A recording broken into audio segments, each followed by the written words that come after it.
Good morning, જય શ્રી કૃષ્ણ, જય માતાજી. સ્વાગત છે મારા નવા વ્લોગમાં. અને આ ત્રણેય તો મને ટાટા કહીને જાતા હતા, પણ એ મારે જાયા વગર કેમ હાલે? તો પછી હું પણ ગાડીમાં બેસી ગઈ અને અમે ચારેય ઉપડ્યા છીએ બહાર.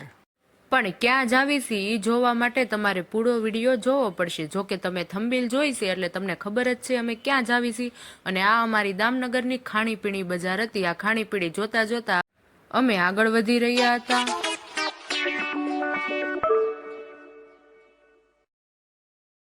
પણ ત્યાં તો આ અમારા દામનગરનું બસ સ્ટેન્ડ આવી ગયું. એ મને બોલાવતું હતું, આવો આવો, પણ મેં એને કીધું અમારે હજી જવાની વાર છે.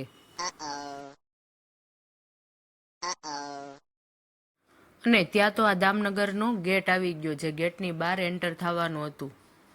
અને ત્યાં તો આ એકવીનાળાનો પુલ આવી ગયો. ભલે હોય તૂટેલા નળિયા વાળું, પણ વેચતા નહીં. ગામડાનું જૂનું ઘર આજે લોકોને સ્વર્ગ લાગે છે.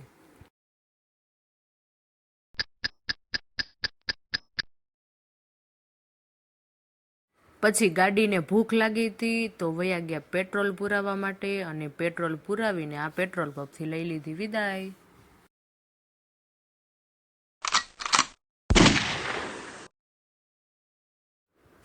ખુલ્લા ખેતર અડખે પડખે, માથે નીલું આભ, વચ્ચે નાનું ગામડું બેઠું, ક્યાં આવો છે લાભ.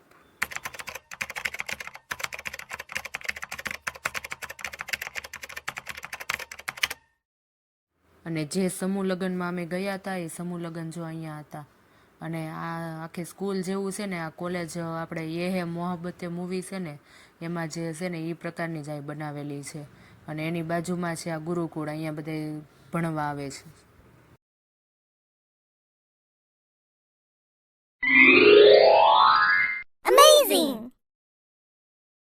સ્વર્ગથી પણ સુંદર છે મારું ગામડું, દુનિયાની જન્નત છે મારું ગામડું. કોઈ એક દિવસ ગામડામાં વિતાવી તો જુઓ. આ હા હા, દુનિયાના દરેક દુઃખ ભૂલાવે તેવું છે મારું ગામડું. અને ત્યાં તો આપણે ભૂરખિયા પોગી ગયા હનુમાનજીના દર્શન કરવા માટે. તો ચાલો બધા ભૂરખિયા હનુમાનજીના દર્શન કરવા માટે.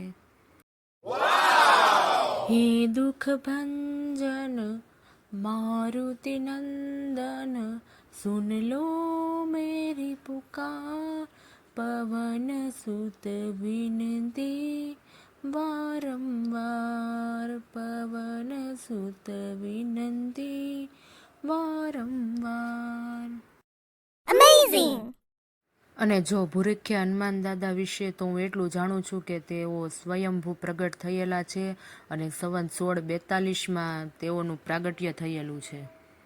અને દાદા લાઠી અને દામનગરની વચ્ચે સ્વયંભૂ પ્રગટ થયેલા છે. અને ત્યાં અખાડાના સાધુ સંત દામોદરદાસ હતા. તેઓને સપનામાં આવીને કહ્યું કે તેઓ અહીંયા પ્રગટ થશે. તો સંત દામોદરદાસે અહીંયા સવારથી ધૂન શરૂ કરી અને વૃક્ષ પાસે રાતે 12 વાગે તેઓ સ્વયંભૂ પ્રગટ થયેલા.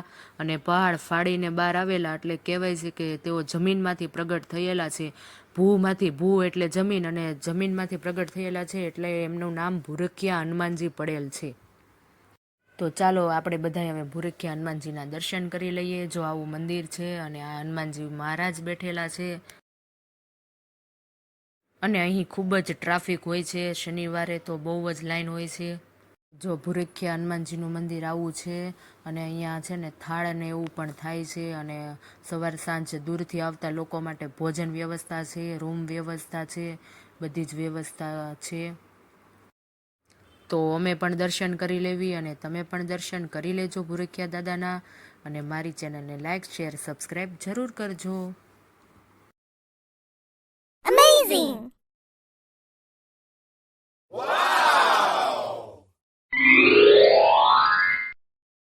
રામનું નામ પડે જગમાં હે યાદ આવે હનુમાન, નમો તને આજ નમો હનુમાન. જય કપીશ્વર કેસરી નંદન ભૂરખિયાના નાથ, નમો તને આજ નમો હનુમાન.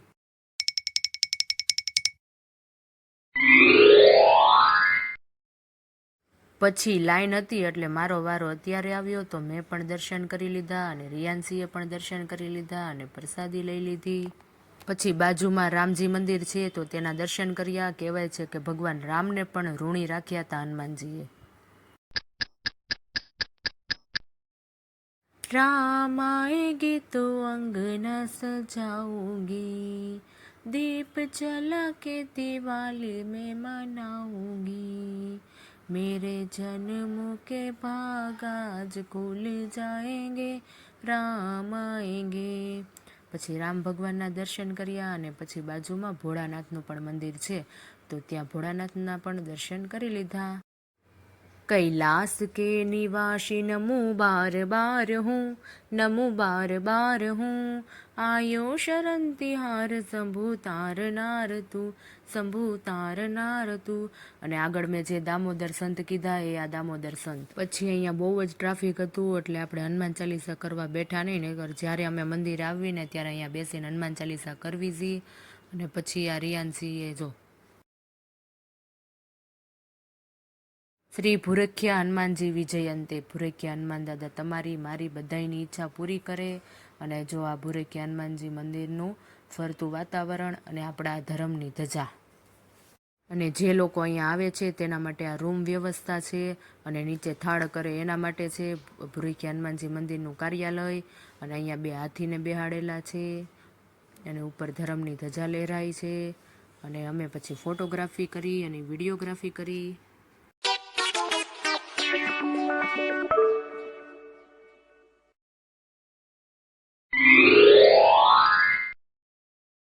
જો બહારથી આવું સુંદર વ્યૂ જોવા મળે છે. જય ભૂરખ્યા દાદા, જય શ્રી રામ, તમારી મારી બધાની ઈચ્છા પૂરી કરે. આવજો, જય માતાજી, જય શ્રી કૃષ્ણ. અહીંયા મારા બ્લોગનો એન્ડ કરું છું. Amazing!